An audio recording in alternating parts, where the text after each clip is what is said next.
कोटि कोटि प्रणाम। जो सब कुछ है, जो सर्वत्र स्थित है, व्यापक है, विभु है, फिर भी अव्यक्त है,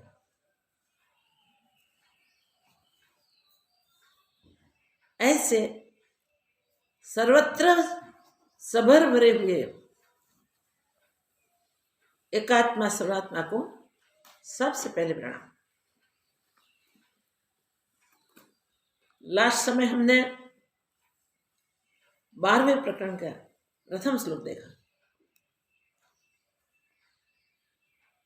11वें प्रकरण तक ज्ञान की और ज्ञानी की प्रशंसा अष्टावक्र जी ने की। अब तक का जो संवाद हुआ, वो संवाद में जो सत्य था, पूर्ण सत्य ही था, उसको जिस प्रकार व्यक्त किया था, उसे शॉर्ट में 11 प्रकरण के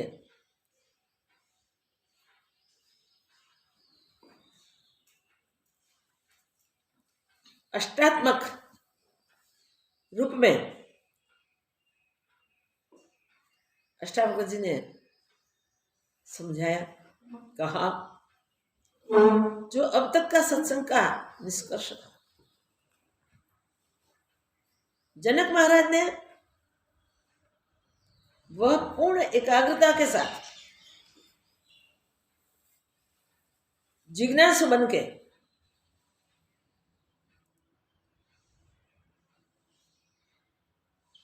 उन्होंने चातक पक्ष की तरह ये ऊर्ध्वमुख से आते हुए ज्ञानामृत को पिया। 12वें प्रकरण में स्वयं जनक महाराज अपने अनुभव को गुरु के आगे विनम्रतापूर्वक रूप से व्यक्त करते हैं। ये अद्वितीय वस्तु है। ज्ञान का अनुभव कैसे होता है, किस प्रकार होता है?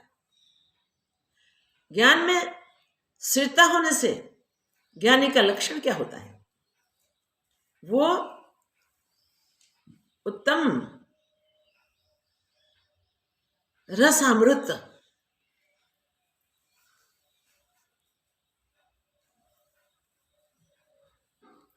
जनक महाराज खुद से पान करके सबको पान करवाते हैं। जनक जी का उद्देश्य वो नहीं है मैं सबको मेरा अनुभव बताऊं। गुरुदेव के पास विनम्रतापूर्ण रूप से गुरुदेव ने जो कहा वो कैसे पाया, किस प्रकार पाया, और वो अमृत कितना क्या है, वो 8 श्लोक में बता दिया। प्रथम श्लोक हमने देखा, उसमें अष्टावक्र जी ने एक ही बात की, काया कृत्या सह। पूर्वम पीछे दिखा, आगे काया कृत्यम सह। काया कृत्यम सह तो बोला, ततो वाग विस्तार सह, वो भी बोला, वाणी का विस्तार जो किया अभी तक वो सब, और अथ चिंता सह, चिंता के साथ जो भी किया है, पूर्व शब्द याद रखना है, पूर्वम, ये सब जो भी सुना है मैंने, तस्मात एवं अहम आस्थितः, ये सबसे थक के मैंने ये अध्याहार है, अभ्यास से वो जान लिया है कि इसमें शब्द विस्तार कितना भी किया होगा तो भी परिश्रम के सिवा कुछ नहीं किया। मन, वाणी और विचार से जो कर्म किए वो सब कर्म किए फिर भी कुछ नहीं पाया। क्या अद्भुत बात है। मगर इसका चिंतन करने से, अभ्यास करने से मैंने समझ लिया कि आदि से शुरू करके यहां तक ये परिश्रम ही हुआ है। वो परिश्रम से मैं थका हुआ भटकता रहा हूं। इस सर्वोत्तम बात को अगर हमारे हृदय में स्थापित कर ले तो हम वही विचार करें कि आदि से कितने जन्म हमारे हो गए और वो सब जन्मों में हमने क्या किया। तो काया से कर्म किया, शरीर से ही कर्म किया है। अगर हमने कर्तापन किया तो करने वाला शरीर है। कोई भी कार्य देखिए, जो करता है वो शरीर ही करता है। अब देखिए, कोई भी कर्म, चाहे हम आध्यात्मिक कर्म करते हैं, उसमें हम सत्संग करते हैं, प्रवचन करते हैं, वार्ता करते हैं, जो भी करते हैं, शास्त्रों का अभ्यास कराते हैं। शरीर से सब कर्म करते हैं, आते हैं, जाते हैं, लेते हैं, देते हैं, खाते हैं, पीते हैं। मगर हम कभी नहीं सोचते ये लोग करते हैं, ये सब करते हैं, पर उनमें कर्तापन नहीं है। ऑफ कोर्स आप कहेंगे उसमें जड़ता है। हम चिंतनशील हैं, विचारशील हैं, स्वरूप से हम सर्वरूप हैं। तो हमारे अभ्यास में ये आना चाहिए, जड़ क्या और चेतन क्या, सत्य क्या और असत्य क्या। और वो चिंतन किया जाए शास्त्र सम्मत रूप से तो अनुभव हो ही जाए कि शरीर में जितनी भी क्रिया होती है, डिटेल से हमने देखी थी लास्ट टाइम, जितनी भी क्रिया होती हैं वो सब ऑटोमेटिक होती है। शरीर से जो भी कार्य हम करते हैं ये अंगोपांग करते हैं। इसमें हम न जुड़े तो क्रिया तो होने वाली है। हमने जुड़कर क्या किया? हमने जुड़कर कर्तापन करके फलाशक्ति भी कर दी। फल में आसक्ति। जो कर्म किए वो शरीर से किए, मन बुद्धि आदि को प्रेरक ईश्वर। ईश्वर में वो तो आत्मस्वरूप ही है। आत्मा के द्वारा प्रेरणा की करने वाला शरीर, मन बुद्धि आदि को प्रेरणा करने वाला ईश्वर। ईश्वर स्वरूप में स्थित रह के करता है। तो कर्तापन हमारा कहाँ? जीव कर्तापन करता है, वो कैसे?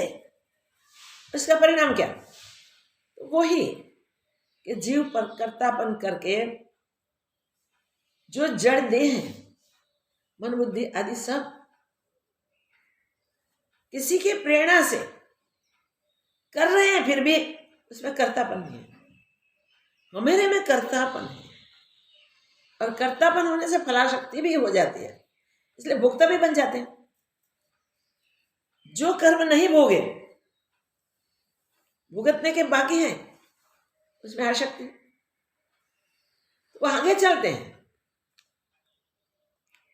जीव आत्मा भाव में स्थित हो जाए तो जीव भाव छूट जाए।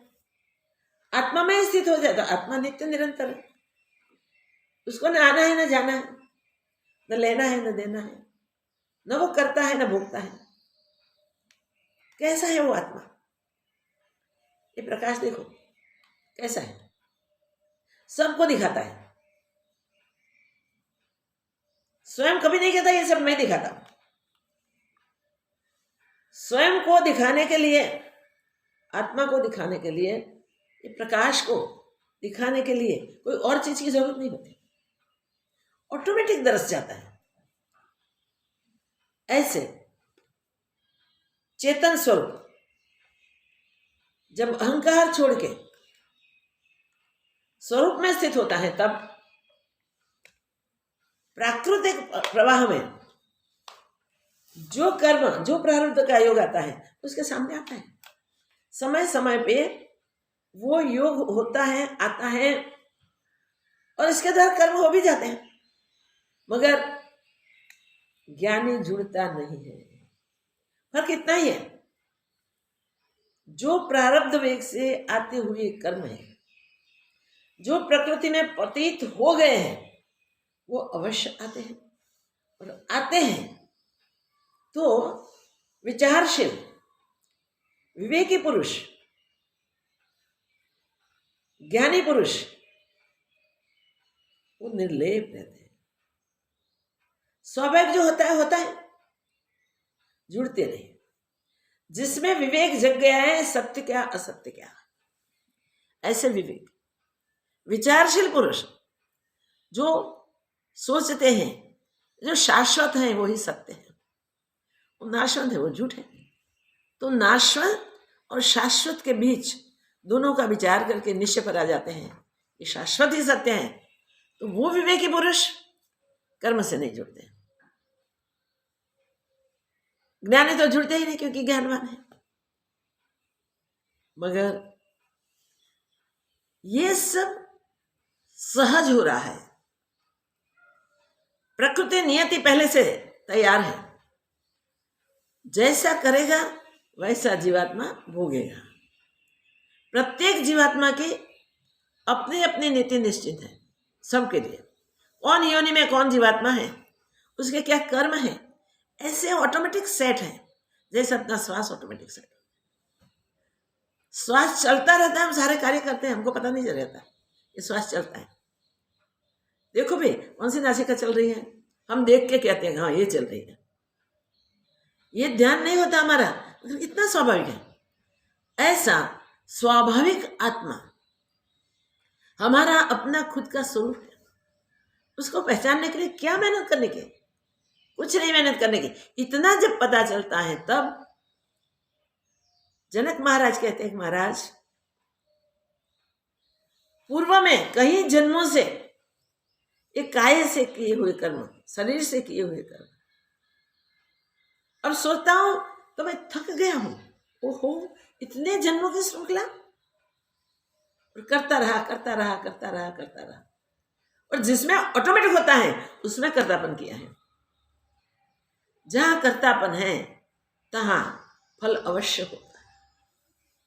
कोई भी कर्म फल दिए बिना रुकता नहीं है, मगर जो कर्तापन उठा लेता है उसे वो कर्म होता है, उसमें भी वो ऑटोमेटिक हो रहा है, ऐसा निश्चय है। मैं करता हूं निकल जाता है, अहंकार की निवृत्ति होती है, और अहंकार की निवृत्ति होने से वो कर्म फल की उसे आसक्ति नहीं होती, इच्छा नहीं होती, और अनिच्छित वो जीता है स्वाभाविक अपने स्वरूप में स्थित रहकर, तो स्वरूप में स्थित रह जाता है। इसलिए काया के किए हुए कर्म भी उसे नहीं भुगतने हैं। वाणी का विस्तार कितना भी कितने जन्मों से किया है, बहुत बोले हैं,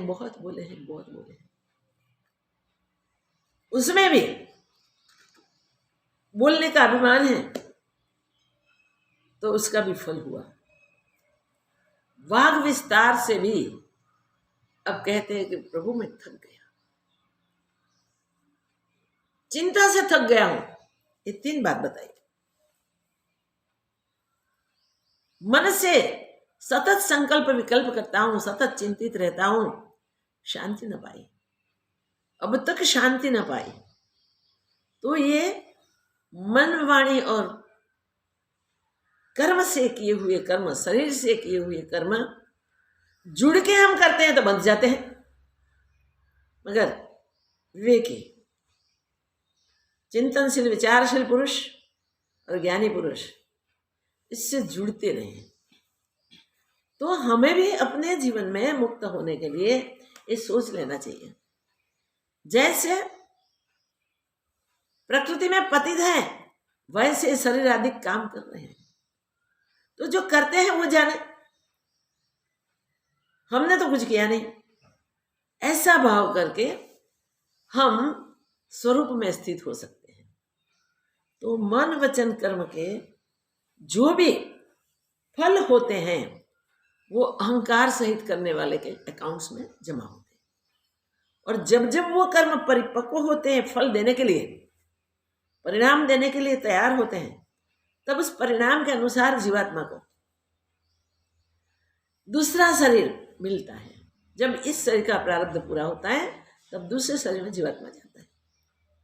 हम चाहें कि हम इस जन्म में मेहनत करते हैं, पुरुषार्थ करते हैं, परमात्मा की प्राप्ति कर लेंगे, थोड़ा ये भी कर ले, थोड़ा ये भी कर ले, थोड़ा ये भी कर ले, तो मुश्किल है भाई। इस जन्म में कर ले, कैसे कर ले, कैसे हो गए, वो तो विवेक करना पड़ेगा ना। आत्मा अनात्मा का विवेक नहीं किया और अनात्म भाव से ही कर्म करता रहे तो बंधन होने वाला है। हम चाहते हैं मुक्त हो जाएंगे इस जन्म से, नहीं होता, मगर वो सही पुरुषार्थ करते हैं, आत्मस्वरूप में वो इसी जन्म में स्थित हो जाते हैं। तो संतों के संग में शास्त्र अभ्यास करके जो व्यवहार करता हुआ भी अकर्ता रहता है वो अवश्य में इसी जन्म में स्वरूप में आस्थित होता है।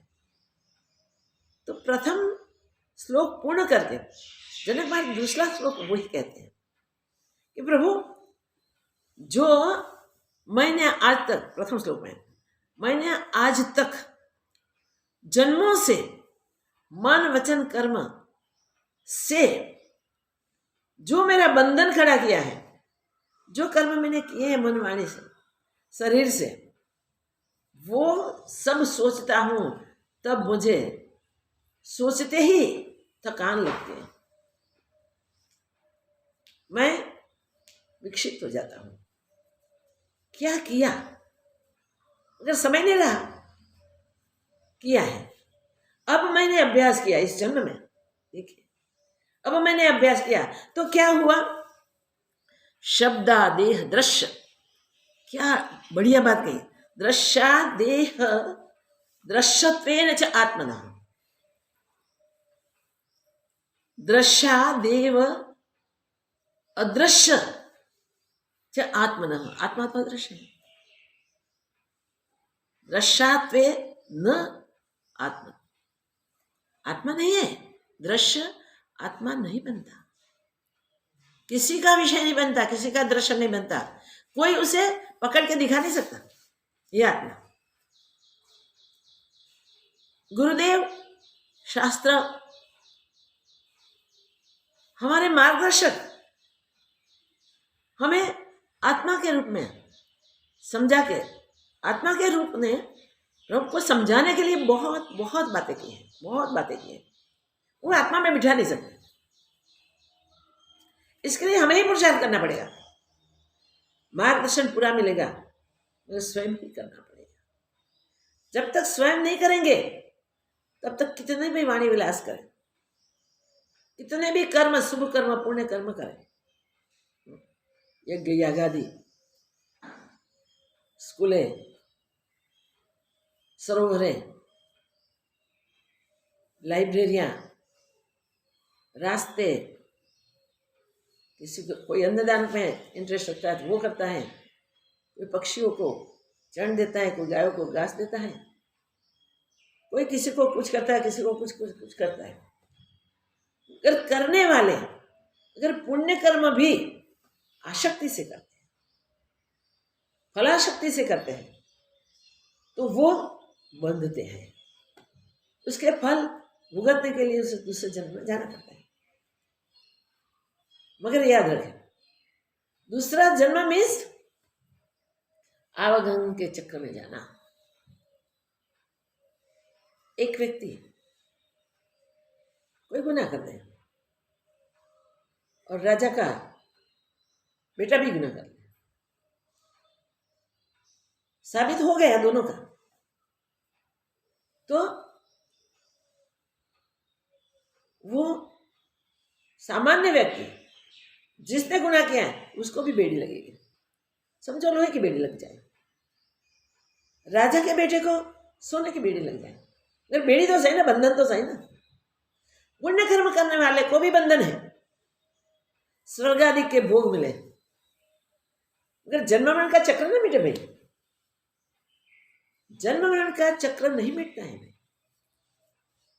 राजा का पुत्र है, की हुई सजा, उसने किए हुए कर्म की सजा उसे भी भुगतनी है। सामान्य मनुष्य ने किए हुए कर्म की सजा इसको भी भुगतनी है, भुगतान से छूट नहीं सकते।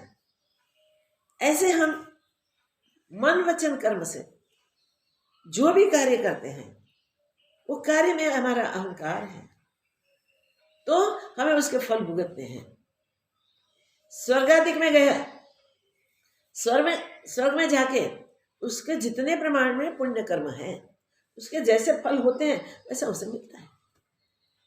इसलिए स्वर्ग में भी बड़े बड़े पेड़ भी है, सरोवर भी है, पशु पक्षी भी है, देवता लोग हैं, देवताओं में ऊंचे नीचे स्तर है, कोई इंद्र बनता है, कोई वरुण बनता है, कोई कुबेर बनता है, कोई क्या कोई क्या कोई क्या, सबके अपने अपने पद। मगर वहां भी देखे तो सब में राग द्वेष है, उच्च नीच को देख के ईर्ष्या होती है, बरोबरी वालों को देख के होते हैं अरे मेरे बाजू में। राग द्वेष न मिटे तब तक स्वर्ग में जाने के बाद भी कुछ नहीं पाया। यहां बैठ के कर्म करता है, स्वरूप में स्थित रहते कर्म होते हैं, उस करता नहीं है, करता पुण्य वाला। अभ्यास करके विवेकपूर्ण जागृति से उनसे कर्म होते हैं और उसे कर्म करने का लेश मात्र अभिमान नहीं है तो उसके पास कुछ भी नहीं है। जगतिक कोई सामान नहीं है, कोई वस्तु नहीं है, जगतिक कोई भाव नहीं है, इसलिए वो इसी जन्म में स्वर्ग को प्राप्त होता है। इसलिए जनक महाराज कहते हैं कि जन्मों से पूर्व से आदि से लेकर अब तक मन वचन कर्म से करते हुए कर्मों को बहुत किए बहुत किए बहुत किए, सोचा तब इससे मैं थक गया, कंटाला हुआ, अरे अरे मैंने क्या किया, अभी वही करना है पुनरावर्तन नहीं। जब वो पुनरावर्तन हम छोड़ देते हैं तब बहुत बड़ी बात करते हैं। शब्द स्पर्श रूप रस आदि विषयों से अनासक्त रहता है। मैं विषयों से अनासक्त हूं, हे भगवान मुझे किसी में भी आसक्ति नहीं। प्रत्यभावे न च शब्दादेह दृश्यत्वेन च आत्मनः ते न च आत्मनः। क्या बुद्धि, क्या सुंदर बात की है कि शब्दादिक विषयों में मुझे कहीं भी आसक्ति नहीं है, मैं कहीं भी जुड़ा नहीं हूं। शब्द स्पर्श रूप रस गंध ये पांचों विषय मनुष्य को मिले हुए हैं, अन्य प्राणियों को एक एक विषय मिला है और एक एक विषय में आसक्त होकर वो मरते हैं, जन्म मरण के चक्र में जाते हैं।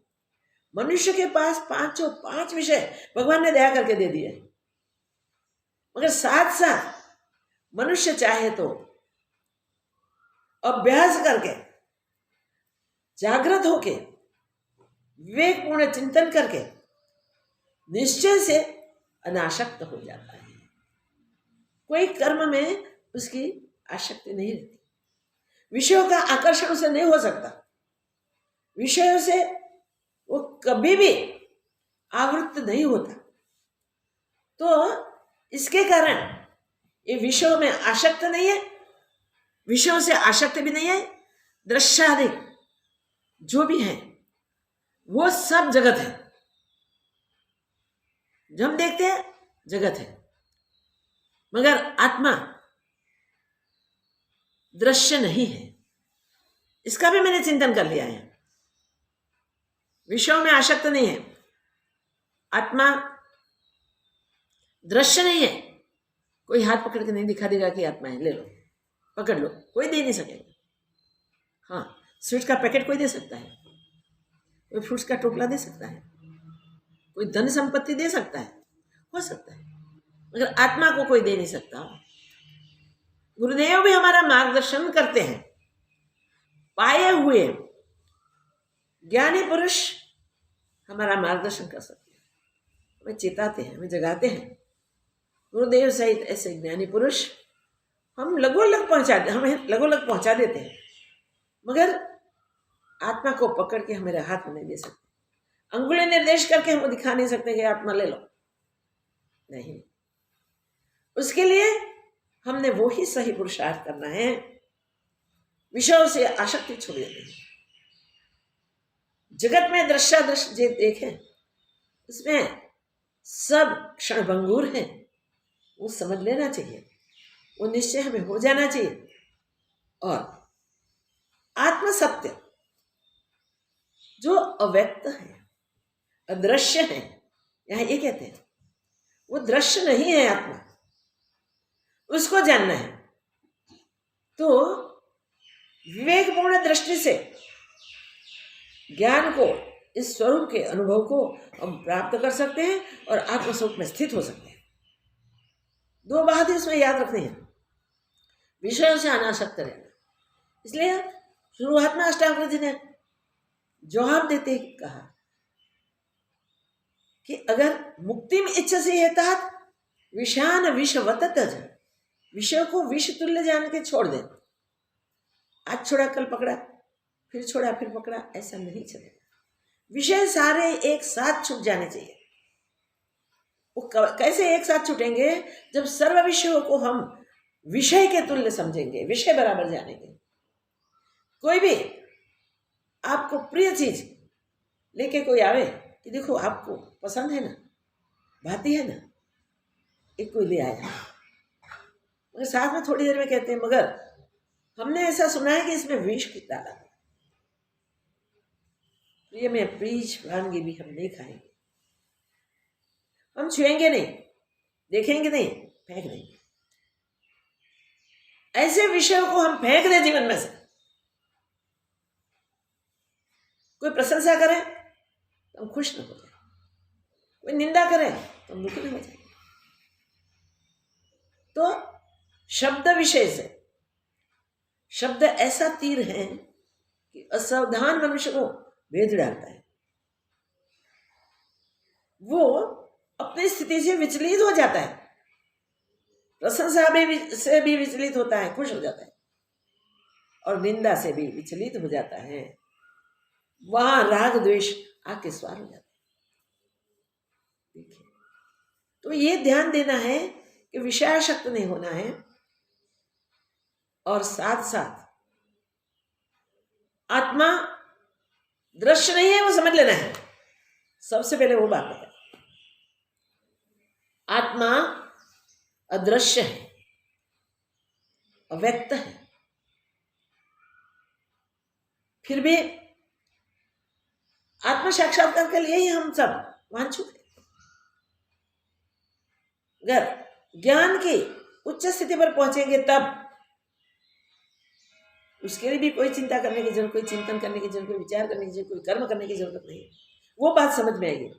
अभी ज्ञान की प्राप्ति की इच्छा लेके हम जब पुरुषार्थ शुरू करते हैं तब शास्त्र विहित कर्म, शास्त्र सम्मत कर्म ज्ञान प्राप्ति के वो हमें करने चाहिए, मगर फलाशक्ति नहीं करनी है, फल की आसक्ति नहीं करनी है, वो सावधानी रखनी है। आगे कहते हैं विक्षेप एकाग्र हृदय एवं एवं, कितनी बढ़िया बात है। तो जो विक्षेप चित्त में होते हैं वो विक्षेप से पर होकर मैं एकाग्र चित्त हुआ हूं, मैं एकाग्र चित्त हो गया हूं। अब मेरा चित्त कुछ इधर उधर नहीं होता, आत्माकार हो गया है। वृत्तियां सारी मेरी आत्माकार हो गई हैं, मुझे अन्य कुछ दिखता ही नहीं है। तो यह स्पष्ट बता दिया विक्षेप एकाग्र, विक्षेप से मेरा चित्त अभी बिल्कुल विक्षिप्त नहीं होता, विक्षेप में भी वो एकाग्र रहता है। कितने सारे विक्षेप आते हैं, कितने सारे विक्षेप आते हैं। समुद्र में विक्षेप आते हैं तो कभी तरंग बड़े बड़े उछलने को लग जाते हैं, सुनामी जैसे आते हैं तो कहीं विनाश कर देते हैं। देखिए विक्षेप से जल भी चलित होता है, जल चल रही है, चलित है, चलेगा, मगर वो विक्षेप से चलित होता है। ऐसे मेरा मन पहले विक्षेप से चलित होता था, निंदा स्तुति से चलित होता था, विषयों को देख के भी चलित हो जाता था, मन पसंद कुछ भी देखा भागता था उसके पीछे। कैसे भी अनुकूल प्रतिकूल परिस्थिति में उसमें स्थिरता नहीं थी, मगर अब आपकी कृपा से, आपके उपदेश से मेरा मन कैसे भी विक्षेपों में विक्षिप्त नहीं होता, हमेशा अचल एकाग्र स्वरूप में रहता है। कितनी बड़ी बात है, एकाग्र रहता है। कहाँ? स्वरूप में।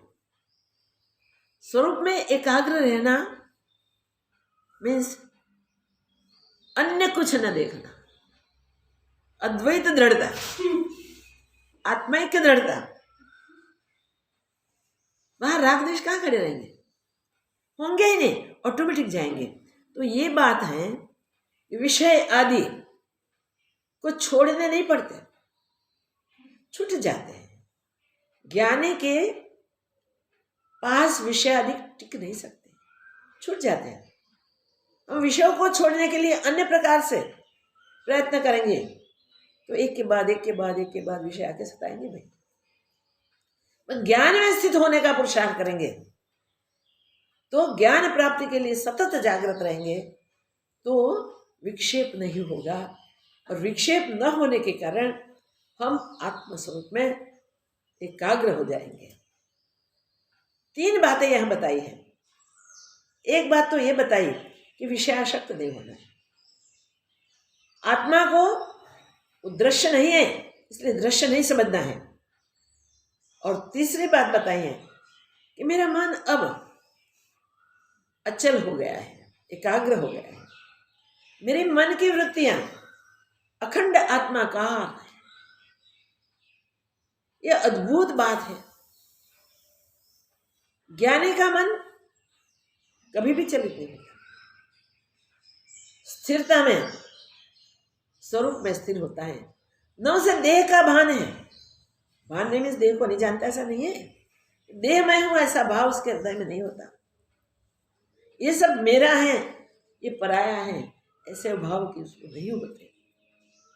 तो दृश्य सब देखते हुए भी, विक्षेप करे ऐसे प्रसंग होते हुए भी मेरा मन विक्षिप्त नहीं होता। गुरु के आगे उनकी कृपा से क्या पाया है वो जनक महाराज वर्णन कर रहे हैं, जवाब दे रहे। उसका मीनिंग वो नहीं गुरु के सामने नहीं बोलना चाहिए तो कुछ भी नहीं बोलना चाहिए। जब गुरु हम कहाँ हैं, क्या हैं, किस प्रकार हम चल रहे हैं वो देखना चाहेंगे और ज्ञान की प्रशंसा करेंगे, ज्ञानी की भी प्रशंसा करेंगे, तब हमारी स्थिति का वर्णन जनक महाराज की तरह विनम्रता से हमें करनी चाहिए। तो विनम्रता से वर्णन करते हुए पहली बात बताई, मन वचन और शरीर से जो भी कर्म होते हैं वो कर्मों ने मुझे जन्मों से थका दिया है, परेशान कर दिया है, हैरान कर दिया है, अभी भी अंत नहीं हुआ। आदि से ब्रह्म से भिन्नता करके अलग हुए तब से जैसे करते गए भुगतते गए, करते गए भुगतते गए, करते गए, करे हुए कर्म मैंपन के करे हैं, भुगतने की इच्छा से किए हैं, तो उस कर्म करते करते करते करते करते करते करते पूरा जीवन शुरू से खत्म करना शुरू किया। ऐसे कितने जन्म अब तक खत्म किए हमको पता भी नहीं है, हम जानते भी नहीं कितने कितने जन्म हमने गंवाए हैं। मगर अब आपकी कृपा से, आपके कृपामृत पीते पीते इस बार अब हम पूर्ण जागृत हो चुके हैं, सावधान हो चुके हैं।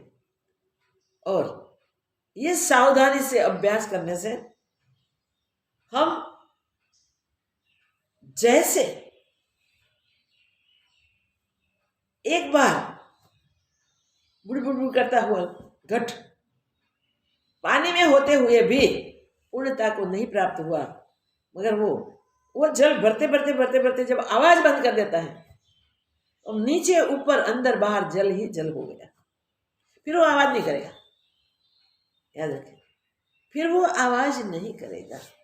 मगर हमारा अभिमान तो कैसा होता है, जब तक वो स्थिति प्राप्त नहीं करते तब तक कब बह जाते हैं पता नहीं चलता। अभिमान इतना भारी होता है कि वो मिटना बहुत मुश्किल है। नरसिंह मेहता ने कहा है, सकट का भार जैसे स्वांगता है। सकट मीन्स गाड़ी, बैलगाड़ी, घोड़ा गाड़ी, कोई भी हो, इसके नीचे स्वान कुत्ता चलता है और वो अभिमान करता है ये गाड़ी को मैं चला रहा हूं। हम सभी शरीर रूपी गाड़ियों चलाने का अभिमान करके एक गाड़ी टूट जाए दूसरी गाड़ी बन जाती है, होती है, दूसरे शरीर को खड़े कर देते हैं, वो गाड़ी चलाने को लग जाते हैं। इस प्रकार कितनी ही गाड़ियां हमने चलाई, मगर अब आपके कृपा प्रसाद से मैंने जान लिया है कि मैं अदृश्य आत्मा हूं, इंद्रियादिक मेरे विषय नहीं है, विषय शक्ति मुझ में नहीं है, मैं स्वयं ही स्वयं हूं, अन्य अन्य भिन्न भिन्न और कुछ भी नहीं। मैं स्वयं ही मुझ में ही स्थित हूं, मेरे अपने में मुझे इस सारा जगत जो दृश्य है वो डूबा हुआ मिला हुआ एक रस दिखता। तो ये अनन्यता कैसे मिलती है? इतने प्रकरणों का, चैप्टरों का अभ्यास करते करते हमने वो देख लिया है कि जब शरण गए अपनी जिज्ञासा को लेके, अपने प्रश्न को लेके ज्ञानी महापुरुष के पास, अपने गुरु के पास पहुंचे। यहां भी एक बात है, गुरु शास्त्रों में सतशास्त्र जो अपौरुषेय शास्त्र है उसमें वर्णन किए हैं, वो सब रूप से लक्षित होते हैं। ऐसा सोच समझ के गुरु शरण में बैठने के लिए देर हुए तो कोई बात नहीं, मगर गुरु को जान पहचान के फिर शरण हो जाना चाहिए। फिर हमारे जितने भी क्वेश्चन हैं वो क्वेश्चन नहीं रहेंगे, सबका समाधान हो जाएगा। मगर वहां शर्त है पूर्ण विश्वास और श्रद्धा। एक बार विश्वास कर लिया फिर टूटे नहीं, उसकी सावधानी रखनी। श्रद्धा कर ली तो अचल रहनी चाहिए। और हमारे प्रश्नों के उत्तर हम गुरु के पास विनम्रता से बैठ के भले प्रकार से पूछेंगे। प्रणिपाते न प्रणिप्रश्ने न, वो प्रश्न करना है हमें, मगर नम्रता विनम्रता पूर्ण करना है। इससे हमारी एकाग्रता बराबर होगी, हमारे में स्थिरता बढ़ेगी, आ जाएगी। और गुरु के शब्द को पकड़ के हम उसी अनुसार, उस मार्गदर्शन के अनुसार हम चलेंगे तो अवश्य एक दिन हम आत्मस्वरूप में स्थित हो जाएंगे। यह स्पष्ट कहते हैं जनक महाराज कि मैं अब मुझ में स्थित हूं, अहम एव आस्थितः, मैं मुझ में स्थित हो गया हूं। बहुत सारी बातें करते करते यहां जब पहुंचे तब उन्होंने बता दिया कि प्रभु मुझे आपके अमृत रस का पान करते करते ये अनुभव हो गया है, मैं ही हूं, मुझसे अन्य कुछ नहीं है। जो मेरा सतस्वरूप है वो आपने समझा दिया और मैं उसमें प्रतिष्ठित हो चुका हूं। तो अपने स्वरूप में प्रतिष्ठित होने के लिए जो पुरुषार्थ करना है वो पहले करना पड़ता है। नहीं तो होता है कि भाई यहाँ से नहीं मिला, छोड़ो दूसरी जगह जाएंगे, वहां से नहीं मिला तीसरी जगह जाएंगे। तो कैसे आपको पता है नहीं मिला नहीं मिला? जब जानते ही नहीं वो नहीं मिला कैसे कहेंगे? जब शंका ही है, वो शंका ही है, तो कैसे आप ऊपर उठेंगे? श्रद्धावान लभते ज्ञान, श्रद्धावान ही ज्ञान को प्राप्त करता है। पहले देखना है कि जिसके शरण में जा रहा हूं वो सब शास्त्र सम्मत कह रहे हैं, शास्त्र सम्मत जी रहे हैं, शास्त्र सम्मत मार्गदर्शन कर रहे हैं, और यस तो फिर शरण ग्रह के बैठ जाना चाहिए और जिज्ञासा को ज्वलंत बनाना चाहिए। गुरुदेव के एक एक पद को ग्रहण करके उसके अनुसार निधिध्यासन होना चाहिए। बाकी ज्ञान होते निधिध्यासन भी नहीं रहता। किसका निधिध्यासन करेंगे, किसका ध्यान करेंगे, क्या करेंगे जब कुछ है ही नहीं? तो द्वैत तो है ही नहीं। तुम स्वयं ज्ञान स्वरूप हो, निधिध्यासन किस ज्ञान का करोगे? तो ये स्थिति अब बताते हुए जनक महाराज इतनी प्रसन्नता व्यक्त कर रहे हैं कि हम सब प्रसन्न हो जाते हैं। अरे वाह, ये स्थिति है। तो बताते हैं शब्दादेह दृश्यत्वे न च आत्मनः, आत्मा दृश्य नहीं है। इसलिए यह निश्चय कर लो कि मैं जिसे पाना चाहता हूं उसे आंखों से चर्म चक्षु से देखना चाहता हूं। चर्म चक्षु से वो नहीं दिखेगा क्योंकि आत्मा दृश्य नहीं है, अदृश्य है, दिखता नहीं है। दिखता नहीं तो हम कहेंगे कैसे पाएंगे? नहीं, दिखता नहीं है मगर हम अनुभव कर सकते हैं। मुट्ठी में लेके आए हैं तो पता नहीं हमारी मुट्ठी बंद है। ये परिस्थिति हमारी अब हो रही है, तो हम सावधान हो जाए, एकाग्र हो जाए। यह बताया उन्होंने, अब मेरा चित्त एकाग्र हो गया है। कितनी सुंदर बात की। तो अब तक तो एकाग्र नहीं था, चंचल था, मगर आपके कृपा प्रसाद से ये चित्त की चंचलता छूट गई और स्वरूप में स्थिरता आ गई, एकाग्र हो गया। तो जो एकाग्र है वो एक में ही स्थित है, इसलिए कहते हैं एवं एव आस्थितः, मैं उसी में ही आस्थित हूं, उसी में ही स्थित हूं। तो उसी में स्थित होने के कारण कोई भी विक्षेप मुझे स्पर्श नहीं करता, मेरे मन को विक्षिप्त नहीं करता। कैसी भी विकट परिस्थिति हमें घबरा नहीं सकती, चला नहीं सकती। अभय पद है, आत्मपद अभय पद है, इसमें डर कोई नहीं, न लेना है, न देना है, न पाना है। तो ये जो स्थिति है वो स्थिति ऐसी है कि हम वही है, उसकी अनुभूति हो जाएगी। हम वही हैं, उसकी दिव्य अनुभूति हो जाएगी। वो दिव्य अनुभूति के लिए हमें क्या करना है? तो 3 पद यहां बताए, 3 बात आगे के श्लोक में बताई, 3 बात यहां बताई। 3 बात में पहली बात है कि आपने शब्दादिक विषयों से आसक्ति से ऊपर उठकर जीवन बाकी का शेष चलाना शुरू कर दिया है। जितने भी विषय हैं, विषयों के विषय में बहुत डिटेल से चर्चा हुई है, इसलिए यह विषय आते हुए भी हम वो विषयों की चर्चा नहीं करेंगे। मगर हम सब जानते हैं शब्द, स्पर्श, रूप, रस और गंध, ये 5 विषय में बांधने वाले हैं, 5 विषय मारने वाले हैं। तो इससे हम सावधान रहें। एक एक विषय के पास मारने का सामर्थ्य है। जन्म मरण के चक्र में डालने का सामर्थ्य है। अगर उसमें से एक का भी संग किया तो हमारे भी हाल वही होंगे, मगर हम इससे असंग हैं।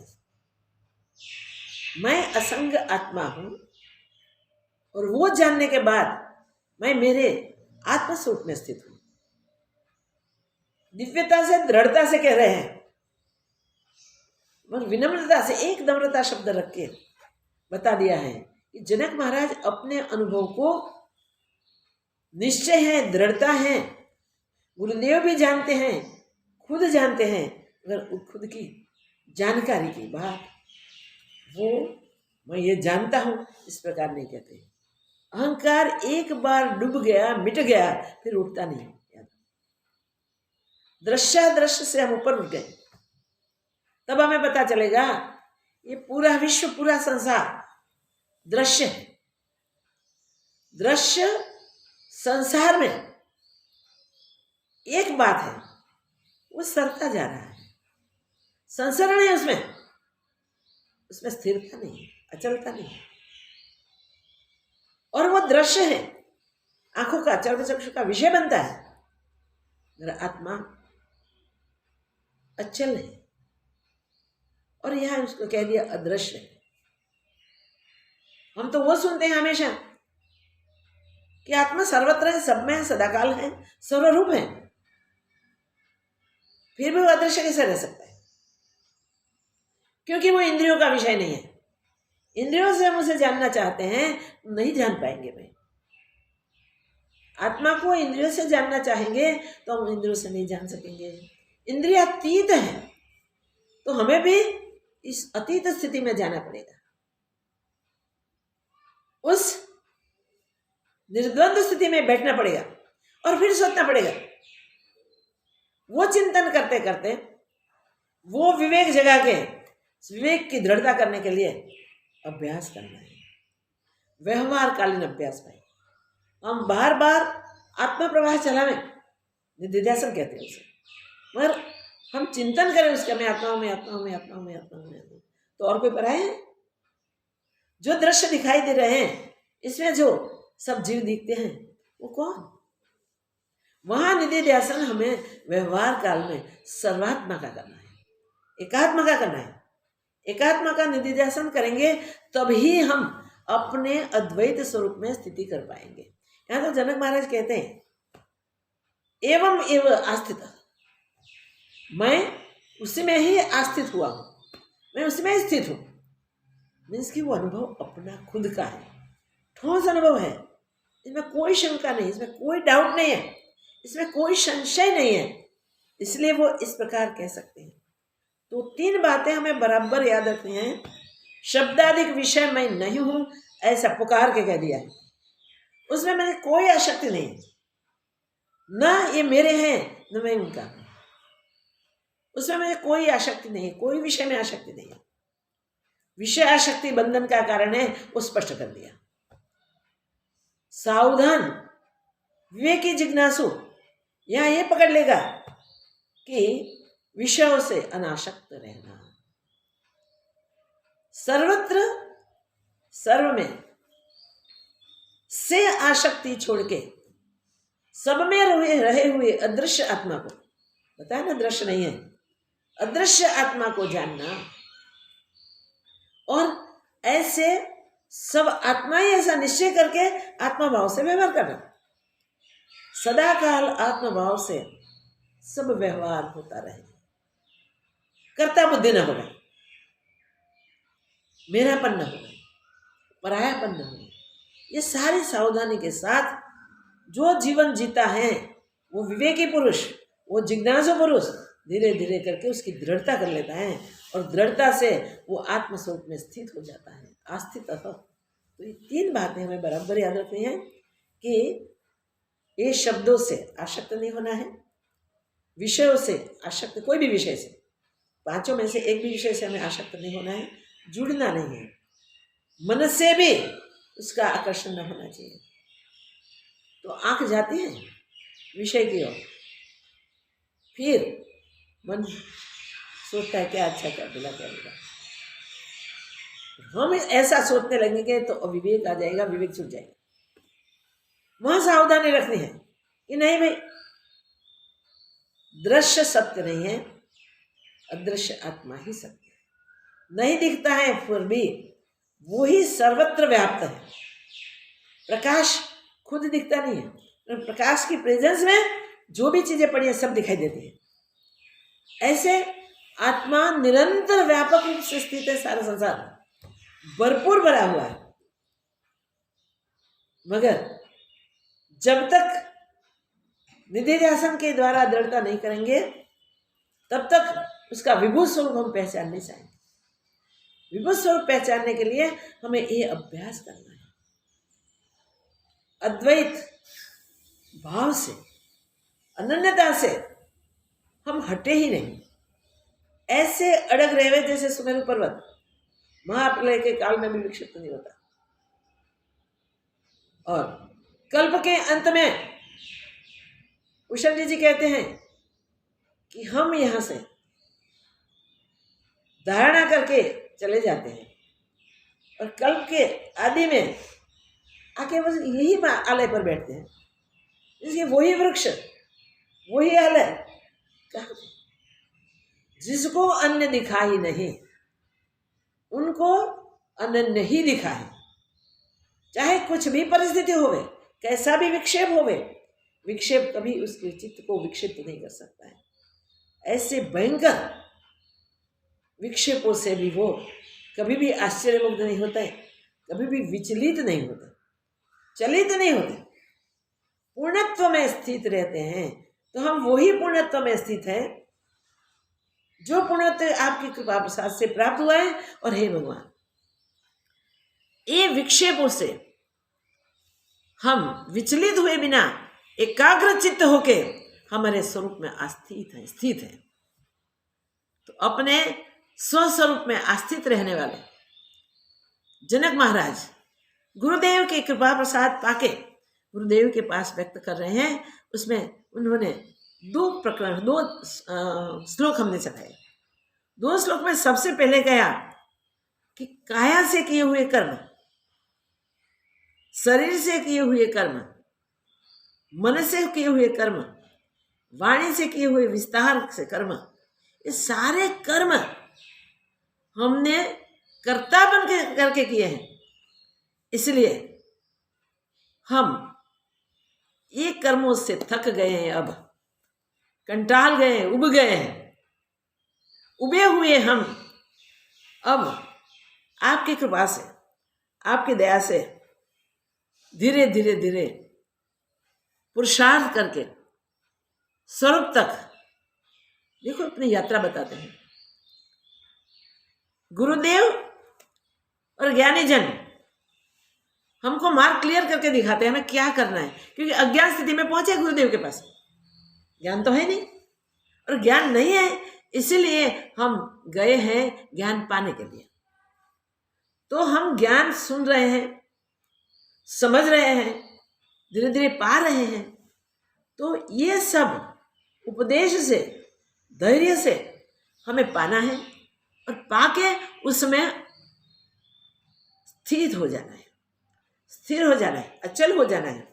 तो सबसे पहले इसके लिए बताया कि शब्दाधिक विषय में हमें आसक्ति नहीं है, हमें हमारी योग्यता बतानी है। जनक महाराज अपनी योग्यता बताते हैं कि कोई विषय में हमें आसक्ति नहीं है, दृढ़तापूर्ण निश्चय है। इसलिए बता रहे हैं कि हमें कोई शब्दाधिक विषयों में आसक्ति नहीं है। और ये आत्मा को हम दृश्य नहीं समझते, आत्मा को हम दृश्य नहीं समझते, इसलिए न दिखे तो भी आत्मा ही भरपूर भरा हुआ है, उसकी स्वीकृति हमें हो गई है, पक्की स्वीकृति। तो जो नहीं दिखता है फिर भी है, ऐसा मेरा अपना स्वरूप मैंने पा लिया है, मैंने जान लिया है। और अब मैं उसे जान के उसमें अवस्थित हुआ हूं, स्थित हुआ हूं, उसमें बैठ गया हूं, उसमें स्थित हो गया हूं।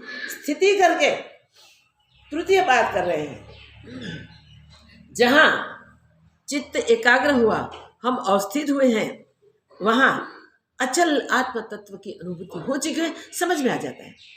और ऐसा अचल आत्म तत्व की अनुभूति में कोई विषय स्पर्श नहीं करते। तो आसक्ति छूट जानी चाहिए सावधानी से। हम वहां रहे कि जहां जहां हमारे सामने विषयों का आकर्षण आवे। कोई विषयों का ढेर भी कर दे तो क्या हुआ? नहीं। हम देखें कि सुखदेव जी महाराज 3-3 दिन तक जनक महाराज के द्वार पर आत्म तत्व को जानने के लिए, पाने के लिए जिज्ञासा लेके खड़े रहे थे। राजा ने बड़ी कसौटी की। 3 दिन तक कुछ पूछा ही नहीं, खड़े रहो। और वहां न अन्न मिला, न जल मिला, न बिछाना मिला सोने के लिए, न बैठने के खाट मिला, कुछ तो मिला। तो भी ये समय कैसे पसार हो गया सुखदेव जी को पता नहीं था। एक ही था कि कब मिले, कब अनुभव करवा, कब मिले, कब पाले। और फिर सुखदेव जी ने जब जनक महाराज के दर्शन किए, धन्य का अनुभव किया। बीच में इस सब भोग खुले कर दिए राजा ने। राजा के जितने भी भोग थे वो भुगताओं से, फिर मैं मिलता हूँ, मैं बिजी हूँ थोड़ा, तो एक मेरा काम करके मैं मिलता हूँ। वहां भी देखा भी नहीं, विषयों की और दृष्टि नहीं थी, विषय में सत्य बुद्धि नहीं थी, अनासक्ति हो गई थी। तब जाके जनक महाराज ने प्रश्न का उत्तर दिया और कहा कि आप क्या जानते हो? इस सब वार्ता होने के बाद जनक महाराज ने कहा तो वही सत्य जो तुम जानते हो। सुखदेव जी कहते मेरे पिताजी भी वही कहते थे, मैं भी वही जानता हूं, मगर दृढ़ता नहीं है। देखिए कहां तक पहुंचेंगे तब तक दृढ़ता नहीं है। जब तक आत्मस्थ होने के लिए ऐसी सुखदेव जी जैसी जिज्ञासा हमारी हो जाएगी, तब जाके हम अच्छी तरह से सब दृश्य सहित देख लेंगे, अनुभव से, चर्म चक्षु से नहीं। तब हमारी हमेशा हमेशा के लिए स्वरूप में स्थिति हो जाएगी। तो कहते हैं हम स्वरूप में अवस्थित हो गए हैं, हम अपने आप में बैठ गए हैं, तो हम भी एक दिन वो कह सके, ऐसी हमारी स्थिति हो जानी चाहिए। इसमें कुछ करना नहीं है, अनासक्त होना है, विषय से अनासक्त होता है। आत्मा को दृश्य नहीं समझना है, और आत्मा को दृश्य न समझे, अदृश्य समझे, तो उसमें बैठने के लिए हमारा अभ्यास इसी प्रकार का ही होना चाहिए। मन की एकाग्रता, वृत्तियां को हमेशा आत्माकार करना, छोटी बड़ी जो भी है उसको ये ध्यान रखना है। और इस प्रकार करके अभ्यास से हम अपने आप को जैसे हैं वैसे समझ लेते हैं। हम ही आत्मा है, आत्मा से भिन्न और कुछ नहीं है। तो इस प्रकार की दृढ़ता करके हम पूर्णमदः कर लेंगे। ओम पूर्णमदः पूर्णमिदं पूर्णात् पूर्णमुदच्यते पूर्णस्य पूर्णमादाय पूर्णमेवावशिष्यते। ओम शांति शांति शांति। श्री सद्गुरुदेव की जय।